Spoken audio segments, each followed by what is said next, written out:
جائے تو ایک عالم وجود میں آتا ہے جسے عالم عرضی کہتے ہیں۔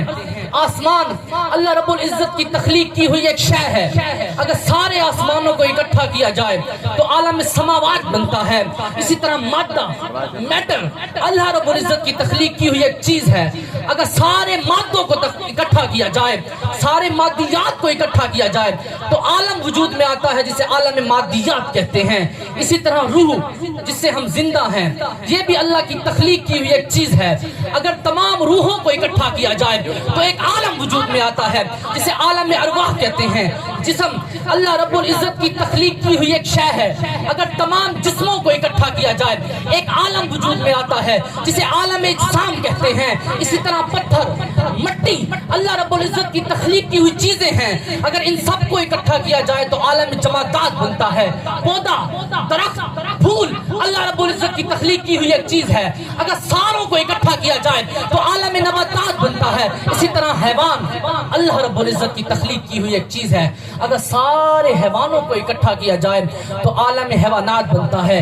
زمین، آسمان یہ دونوں مل کر ایک عالم بنتے ہیں، عالم مکان کہتے ہیں۔ پھر آسمان سے اوپر عرش، کرسی، لوح و قلم یہ چیزیں مل کر عالم لامکان بنتی ہے۔ اسی طرح ساری کائنات عالم ناسوت بنی۔ اسی طرح اوپر چلے جائیں آسمان کی دنیا تو وہ کائنات عالم مالکوت بنی، پھر عالم جبروت بنی۔ اسی طرح پھر جہاں سارے عالم ختم ہوتے ہیں تو وہاں ایک عالم بنتا ہے جسے عالم لاہوت کہتے ہیں۔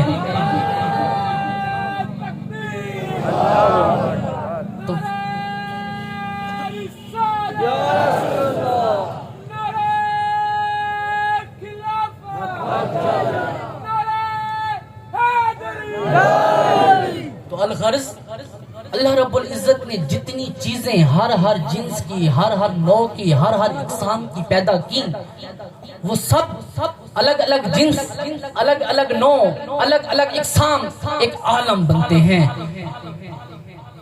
تو جب آپ نے عالم اور شے کا رشتہ سمجھ لیا تو پھر آئیں واپس اسی آیت کی طرف جس میں اللہ رب العزت نے فرمایا رحمتی واسعت کل شے۔ اب شے کا پتہ لگ گیا، کل شے سارے کل عالم بنے۔ پھر پوچھا مالک بتا وہ تیری رحمت کیا ہے جو ان سب چیزوں پر حاوی ہے، مالک بتا۔ تو اللہ رب العزت نے کہا چیزوں کا فرق بھی سمجھ لیا، عالموں کا فرق بھی سمجھ لیا، تو اب آؤ دیکھو میری وہ رحمت کیا ہے، آؤ دیکھو وہ میری رحمت کیا ہے۔ وہ رحمت جسے میں نے ہر چیز پر حاوی کیا ہے، وہ رحمت جسے میں نے پیکر معلوم بنایا ہے، وہ رحمت جسے میں نے پیکر معدوم بنایا ہے، وہ رحمت جسے میں نے پیکر شفاعت فرمایا ہے۔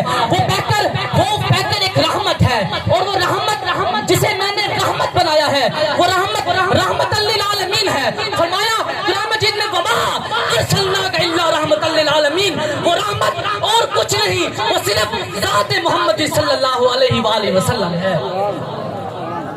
تو معلوم ہوا حضور علیہ السلام کی ذات ہی تمام عالموں کے لیے رحمت ہے، حضور کی ذات ہی تمام عالموں کے لیے رحمت ہے۔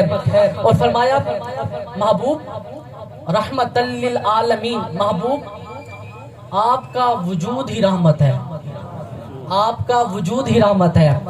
تو جب وجود کا آنا تو آپ کا جسم بھی رحمت ہے، آپ کا روح مبارک بھی رحمت ہے، آپ کا قلب اطہر بھی رحمت ہے، آپ کا عقل و دماغ بھی رحمت ہے، آپ کا نفس اطہر بھی مبارک ہے، آپ کے منہ مبارک بھی رحمت ہیں، آپ کے کپڑے جوڑے نالین بھی رحمت ہیں، آپ کی ہر ایک چیز رحمت ہے، آپ کے حرکات و سکنات بھی رحمت ہیں، آپ کا کلام کرنا بھی رحمت ہے، آپ کا خاموش رہنا بھی رحمت ہے، آپ کا ظاہری زندگی میں جلوہ افروز بھی رحمت ہے، آپ کا یہاں سے پردہ فرما جانا بھی رحمت ہے، آپ کا مدینے کی گلیوں میں، مدینے کے گلی کوچوں میں گھومنا بھی رحمت ہے، گنبد خضرا کے نیچے آرام فرمانا بھی رحمت ہے، آپ کا مدینے کی گلیوں میں گھومنا بھی رحمت ہے، آپ کا مدینے کی گنبد خضرا کے نیچے آرام فرمانا بھی رحمت ہے، آپ کا آنا بھی رحمت ہے، آپ کا جانا بھی رحمت ہے، اور جا کر یہیں رہنا بھی رحمت ہے، اور جا کر یہیں رہنا بھی رحمت ہے،